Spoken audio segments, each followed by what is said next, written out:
Extraterrestrial warlords looked at our vibrant blue oceans and lush green continents and laughed, calling Earth a soft cradle that bred only weaklings. To prove their absolute superiority, their elite vanguard demanded a surface landing to dictate our surrender. Unfortunately for them, they chose December. And they chose Alaska. Humanity held its collective breath as the alien armada blotted out the stars. For 6 months, the Vraxian Dominion had systematically dismantled the outer system mining colonies. First went the autonomous extraction rigs on Enceladus, followed swiftly by the orbital habitats around Mars. Earth's defense forces, heavily reliant on experimental Lockheed Martin railgun platforms and retrofitted United Nations spacecraft, were woefully outgunned. The Vraxians did not just conquer, they humiliated. Their vessels were massive, jagged monoliths of dark alloy, built to withstand the chaotic, magma-spewing environment of their home world, Vrax Prime. Inside the deep underground bunkers of NORAD in Colorado, the mood was incredibly grim. Secretary of Defense Arthur Hayes stood at the center of the command floor, his eyes fixed on the massive digital displays tracking the Armada's descent into high Earth orbit.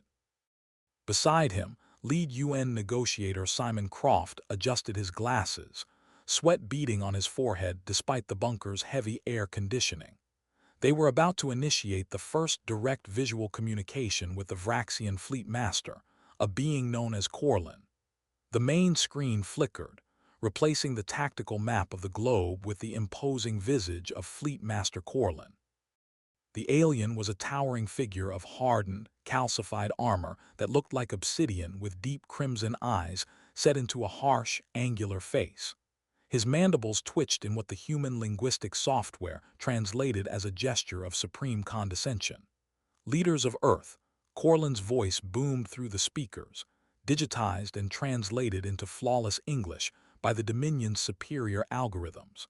I have observed your world for 3 of your planetary rotations. I have studied your history, your biology, and your climate. I am utterly underwhelmed. Simon Croft leaned closer to the microphone. Fleetmaster Corlin, we are prepared to discuss terms of a ceasefire. We recognize the superiority of your orbital weaponry. However, a ground invasion will result in catastrophic losses for both sides. Corlin let out a sound that resembled grinding stones, a Vraxian laugh. Catastrophic losses. Do not flatter yourselves, human. You evolved on a paradise, a fragile terrarium of liquid water, gentle breezes, and stable tectonic plates. My species was forged in the great magma plains of Vrax, where the surface temperature boils the weak and the sky rains ash. Your planet is too soft. It has made your species weak, complacent, and uniquely unsuited for the rigors of true galactic warfare. General Hayes crossed his arms, his jaw set. With all due respect, Fleetmaster, Earth has its own extremes. Do not mistake our stable orbit for a lack of bite. Do not attempt to deceive me with your pathetic posturing. Corlin sneered. We have scanned your biosphere. We see your vast unfrozen oceans. We see your green landmasses. There is no true hardship here. You possess no natural armor, no thermal resistance plating on your skin. You are soft meat wrapped in cloth. To demonstrate the absolute futility of your resistance, I will not accept your surrender from orbit. I will bring my vanguard elite to your surface. We will plant the Dominion banner on your soil and you will bow before us in person. Croft and Hayes exchanged a quick tense glance.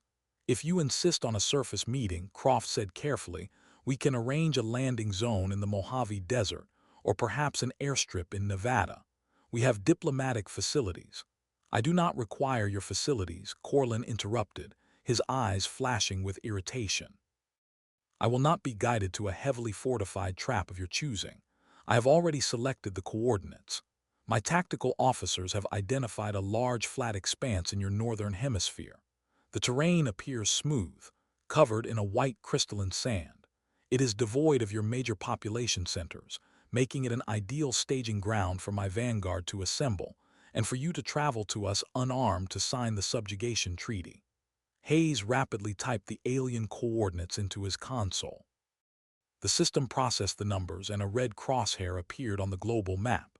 It was positioned deep inside the Arctic Circle, specifically a desolate wind-scoured plain near Prudhoe Bay, Alaska. Hayes blinked. He looked back up at the screen. Fleet Master Corlin, those coordinates, that is northern Alaska. We are currently in late December. I strongly advise against landing there. It is not white sand. It is a frozen wasteland. Corlin's mandibles flared in anger. You dare lie to me. Our thermal scanners detected atmospheric anomalies, but water cannot exist as a solid across such a vast expanse without extreme tectonic failure. Your entire planet is a gentle garden. Do not invent mythical dangers to protect your pride. We will land at the designated coordinates in exactly 48 of your hours. Be there to surrender, or we will begin glassing your cities from orbit. The transmission cut out, leaving the NORAD command center in stunned silence. Croft looked at Hayes, his face pale. Arthur, did they just threaten to nuke us if we don't meet them in Alaska in the middle of winter? Hayes slowly began to smile, a dark predatory grin spreading across his weathered face. Simon, their species evolved on a volcanic rock. Their ships are built to vent extreme heat, not retain it. They have never experienced a winter. They don't even know what snow is. Croft's eyes widened in realization. Good God, they think the Arctic is just a white desert. Get me Northern Command. Hayes barked, suddenly energized, turning to the communications officers. I want the 11th Airborne Division mobilized. Call up the Alaska Army National Guard. Get our heavy winter mechanized units loaded and moving to Prudhoe Bay. Tell them to pack extra thermal blankets, not for us, but for the prisoners we're about to take. For the next 2 days, the Earth scrambled not in fear, but in a strange, tense anticipation. Military cargo planes from Boeing and Lockheed Martin flew back-to-back sorties into the harsh Alaskan frontier. The weather forecast for Prudhoe Bay was brutal even by human standards. An incoming polar vortex, sustained winds of 50 mph, and a catastrophic temperature drop to degrees F, pushing degrees with the wind chill. Humanity was going to meet its conquerors, and Earth itself was going to throw the first punch. The sprawling white plains of Prudhoe Bay were swallowed by a violent, howling blizzard. The sun had completely abandoned the sky, leaving the region in the perpetual twilight of the Alaskan winter. Through the blinding sheets of driven snow, General Arthur Hayes sat comfortably inside the command module of a heavily modified Oshkosh Defense Armored Command Vehicle. The vehicle's internal heaters were humming perfectly, keeping the cabin at a balmy 70 degrees. Outside, arrayed in a loose perimeter, were 300 human soldiers of the elite Arctic Warfare Unit.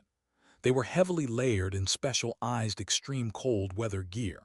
Synthetic thermal layers, heavy down-filled parkas, insulated combat boots, and full-face balaclavas paired with heated tactical goggles. To man, they were silent, professional, and entirely unbothered by the hellish conditions outside. They were native to this world. They knew the cold. Radar contact, General, the communications officer said, his breath barely visible in the warm cabin. Multiple massive signatures entering the lower atmosphere. They're coming down right on top of the beacon. Let them land, Hayes ordered, sipping from a thermos of steaming black coffee. Do not engage. Let the planet do the talking. Above the howling wind, a new sound emerged, a high-pitched tearing shriek of alien engines. 5 colossal Vraxian dropships pierced the cloud cover. They were magnificent, terrifying vessels, constructed from heat-resistant alloys designed to withstand atmospheric entry and orbital plasma strikes. But as they descended into the polar vortex, something unexpected began to happen to them. The ships were designed with massive thermal vents to shed excess heat from their fusion cores. In the vacuum of space or the blistering heat of their home world, this was highly efficient. But in the minus 45 degrees atmosphere of an Alaskan blizzard, the vents began sucking in sub-zero air. The alien metal, unused to such rapid thermal contraction, groaned audibly. Loud metallic pops echoed across the tundra as microfractures formed along the hulls. The dropship slammed heavily into the permafrost, kicking up massive clouds of snow that immediately froze into ice crystals upon contact with their cooling hulls. Inside the lead ship, Fleetmaster Corlin stood proudly before the primary boarding ramp. Behind him stood 500 of his vanguard elite. They were clad in the Dominion's finest combat armor, a sleek dark material designed to reflect heat and circulate cooling fluids to keep the soldiers from boiling in their own sweat during combat. They carried plasma rifles capable of melting through tank armor. They were the ultimate conquerors. "Prepare to disembark," Corlin commanded, his mandibles clicking with anticipation. "We will show these soft, fragile humans the true meaning of dominion." The heavy locking mechanisms of the boarding ramp engaged. With a hiss of pressurized gas, the massive doors began to lower. The Vraxians expected the mild, perhaps slightly breezy conditions they had observed from orbit. They expected to march out onto a soft white beach and demand the humans kneel. Instead, the Arctic vortex screamed into the ship. It was not merely cold, it was a physical assault. The wind hit the Vanguard elite like a solid wall of ice. The temperature inside the landing bay plummeted from a comfortable 100 degrees Fahrenheit to sub-zero in a matter of seconds. Corlin took a step forward, his boot crunching onto the snow-covered ramp. The moment his foot made contact, the freezing temperature began to aggressively drain the heat from his armor.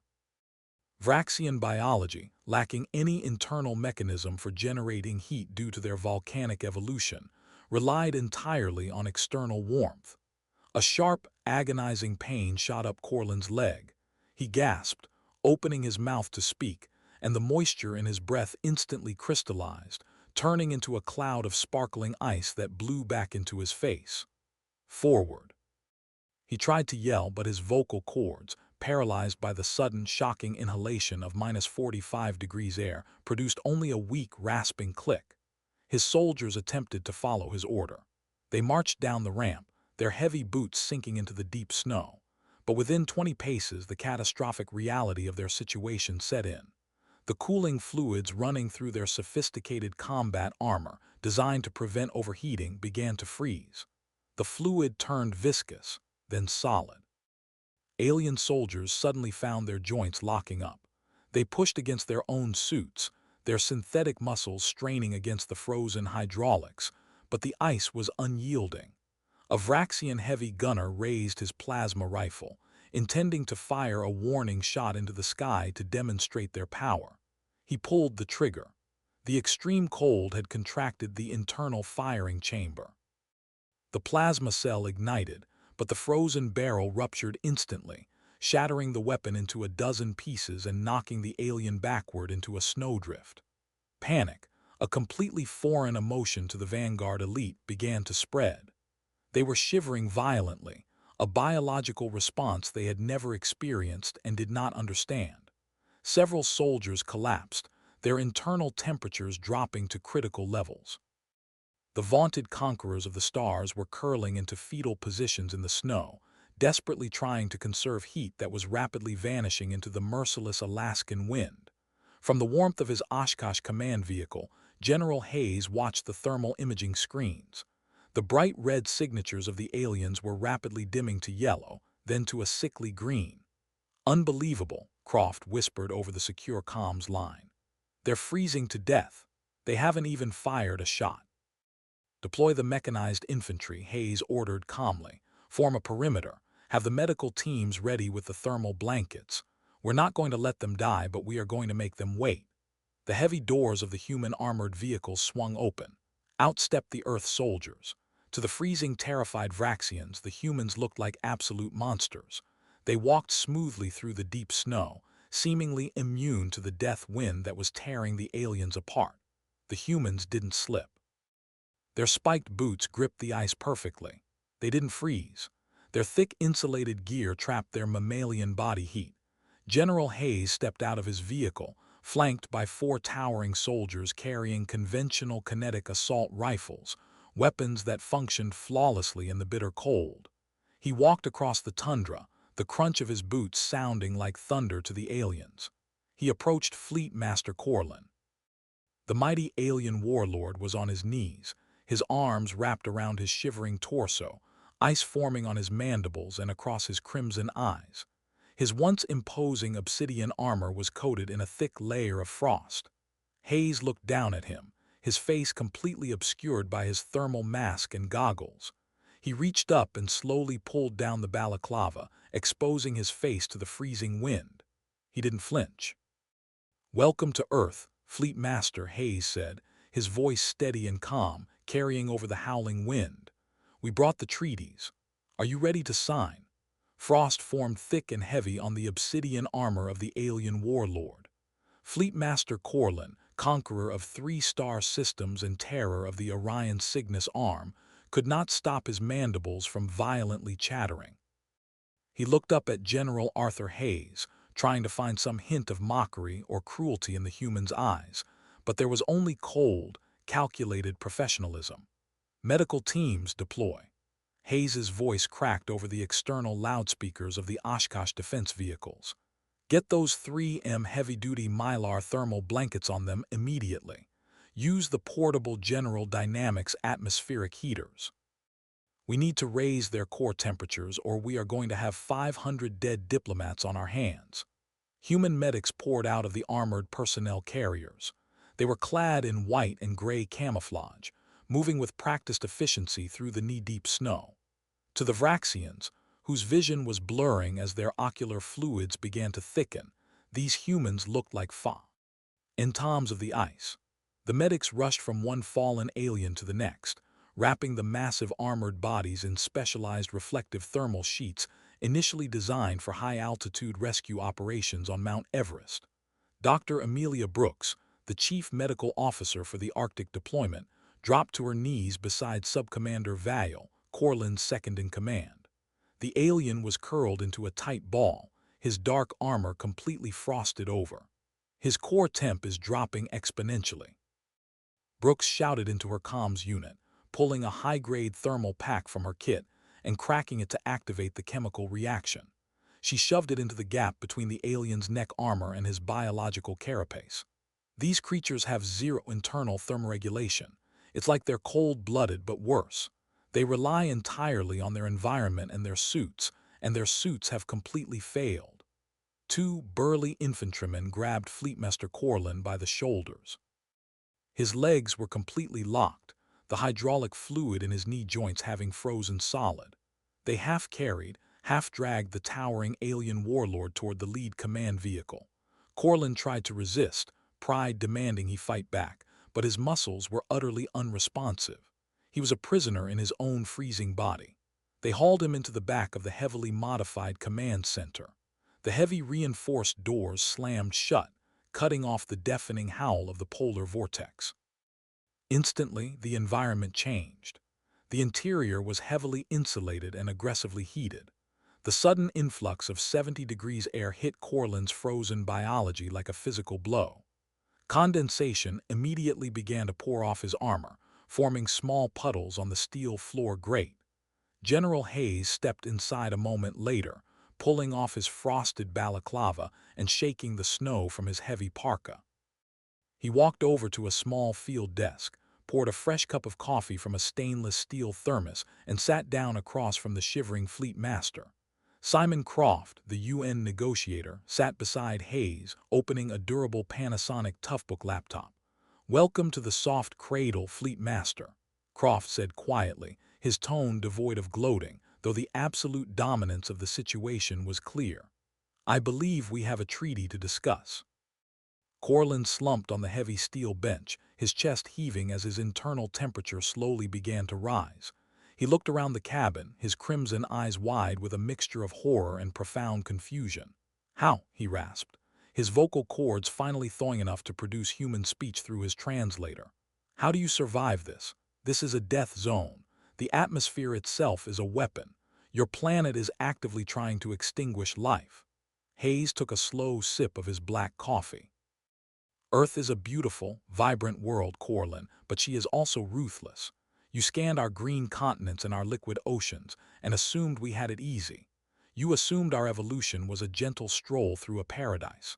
The general leaned forward, his eyes locking onto the alien. "What your scans didn't tell you is that our planet operates on extremes. This death zone you are sitting in covers a massive portion of our globe for half the year, and this isn't even the coldest it gets. Down in Antarctica, The temperatures drop so low that carbon dioxide freezes out of the air. Corlin's mandibles twitched in disbelief. No species can evolve in such chaos without heavy biological plating or geothermal adaptation. We didn't adapt biologically. Croft injected, tapping the screen of his laptop. We adapted intellectually. We survived multiple ice ages periods where glaciers miles thick covered entire continents. We didn't have fusion cores or thermal armor back then. We survived using animal furs, fire, and sheer stubborn willpower. We are an apex predator forged not by magma, but by ice, fire, storms, and floods. The realization hit Corlin like a kinetic strike.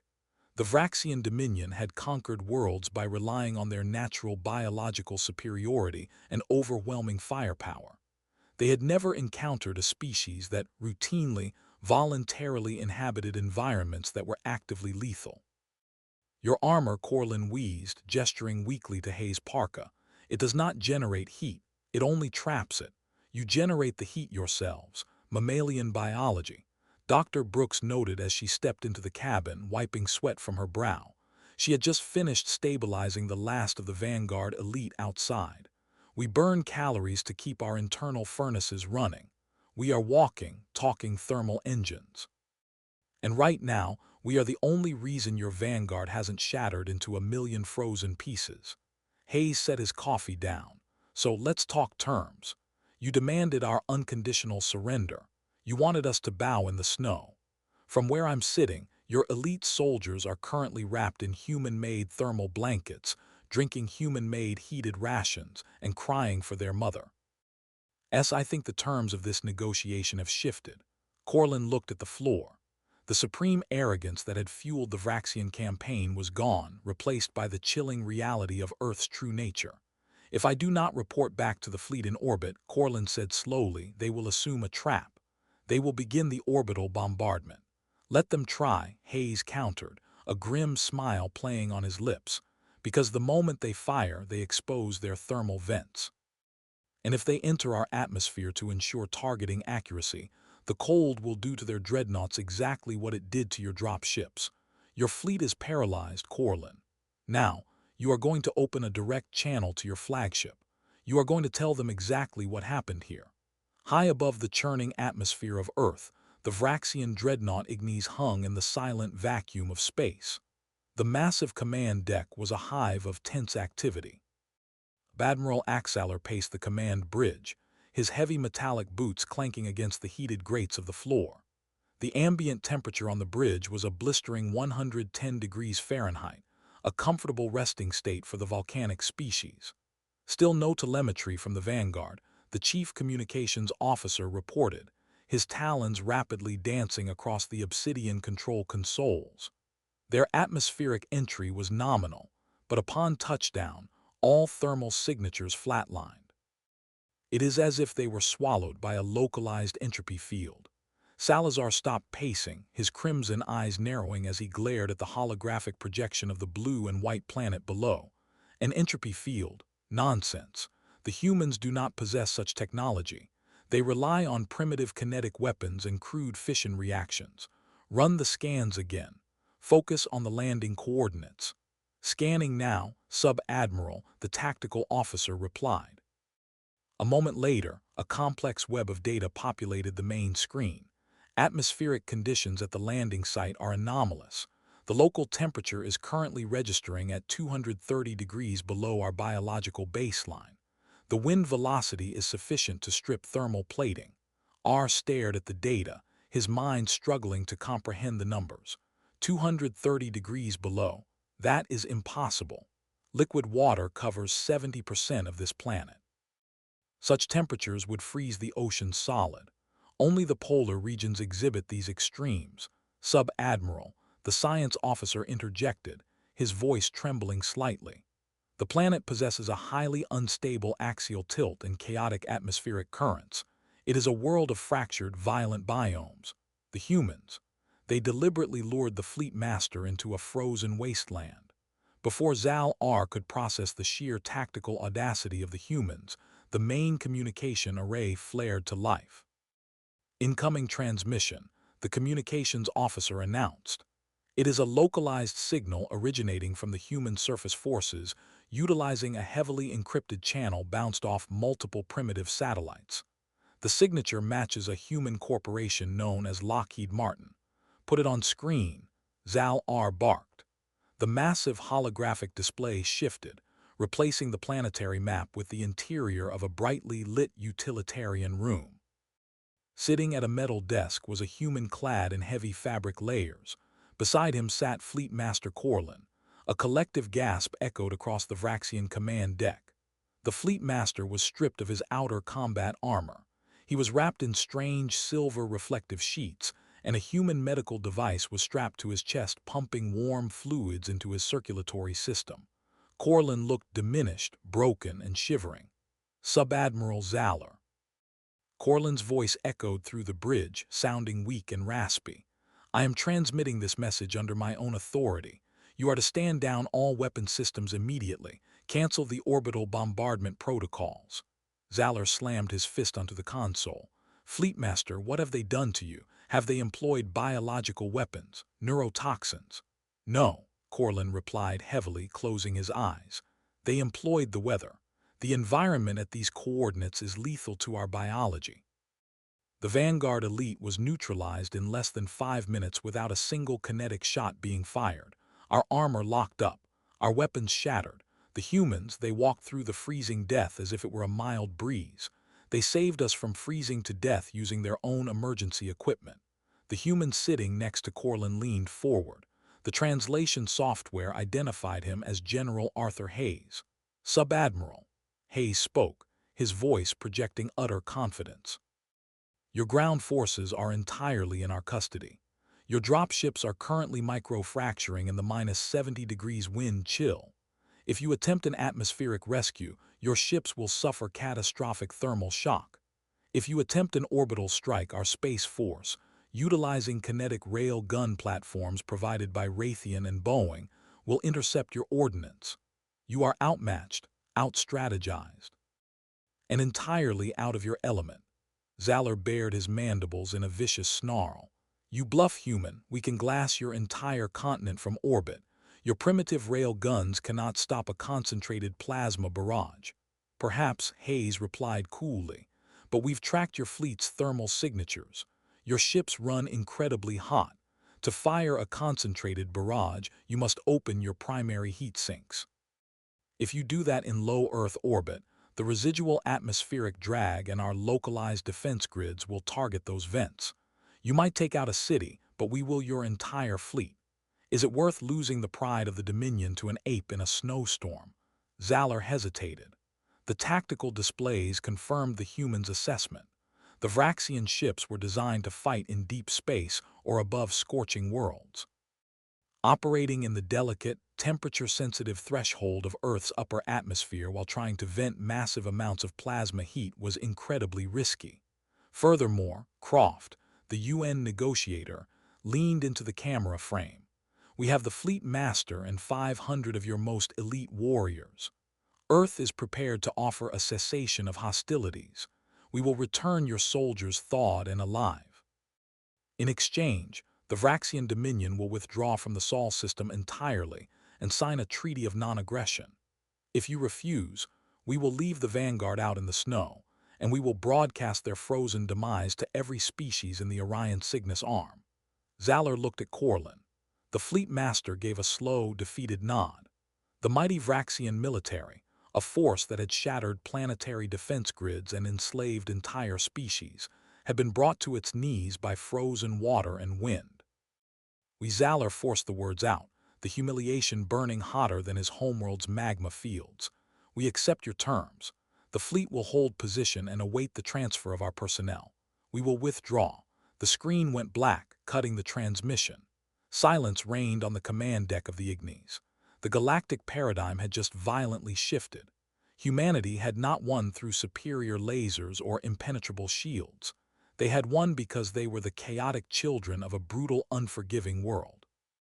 The aliens had mocked Earth as a soft cradle, but they had learned a devastating lesson. Earth was not a cradle. It was a crucible. Blizzards continued to batter the Alaskan coastline as the logistical nightmare of the prisoner transfer began. Moving 500 incapacitated, heavily armored alien warriors through a -50 degrees wind chill required a master class in human engineering and brute force. General Arthur Hayes watched from the command center as massive winterized Caterpillar D-11 bulldozers and specialized Oshkosh transport trucks rolled across the frozen tundra, cutting paths through the deep snowdrifts. The United States Air Force deployed heavy-lift Sikorsky CH-53K King Stallion helicopters, their massive rotors violently whipping the snow into blinding vortexes as they hovered above the extraction zones. The roaring engines of human machinery echoed like a victory chant against the howling wind. Inside the makeshift medical tents constructed using advanced dual-layer synthetic canvas and heated by industrial General Electric portable furnaces, the Vraxian Vanguard elite experienced the slow, humiliating process of thawing out. Dr. Amelia Brooks walked the aisles between the heavy cots, checking the vitals of the extraterrestrial soldiers. They had shed their obsidian combat armor, revealing their true forms, towering insectoid reptilian hybrids with thick ash-colored carapaces.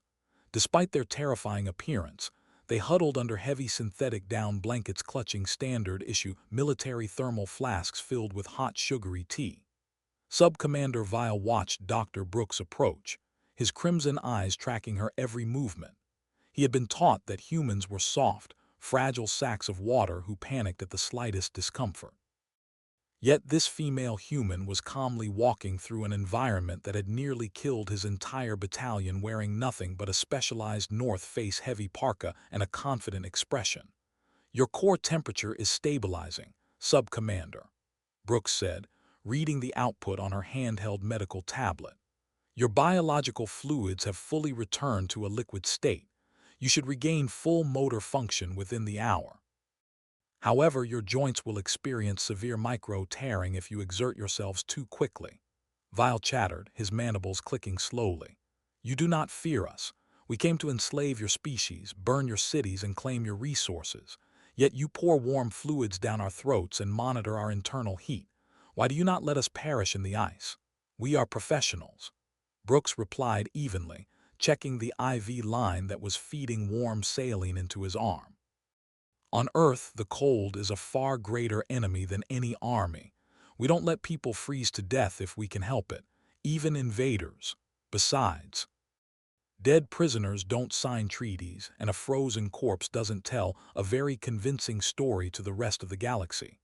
Outside, the Vraxian dropships remained entombed in the ice. The catastrophic thermal shock had completely compromised their hulls. They were useless husks of frozen metal, rapidly becoming permanent monuments to alien arrogance.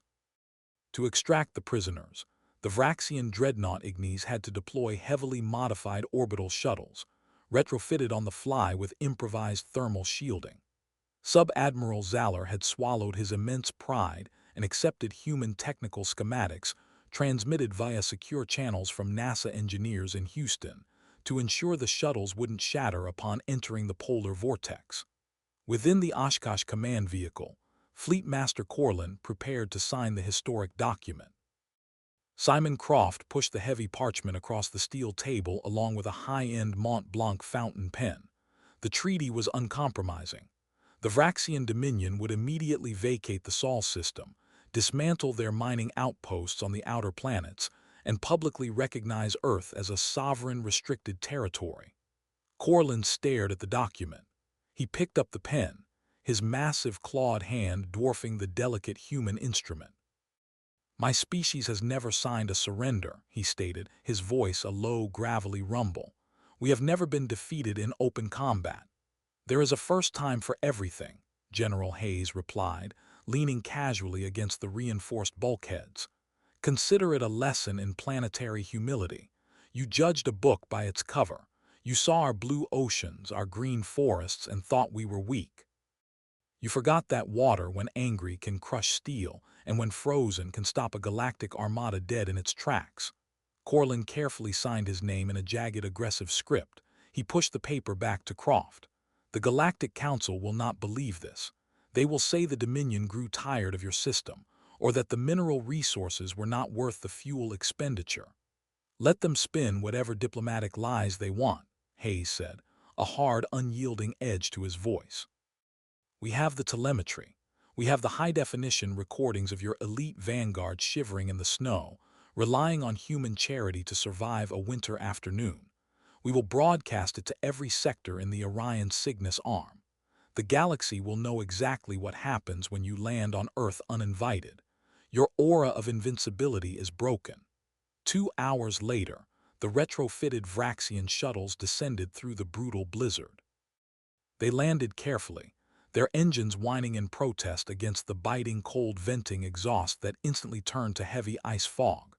The transfer was orderly, silent, and deeply humiliating for the aliens.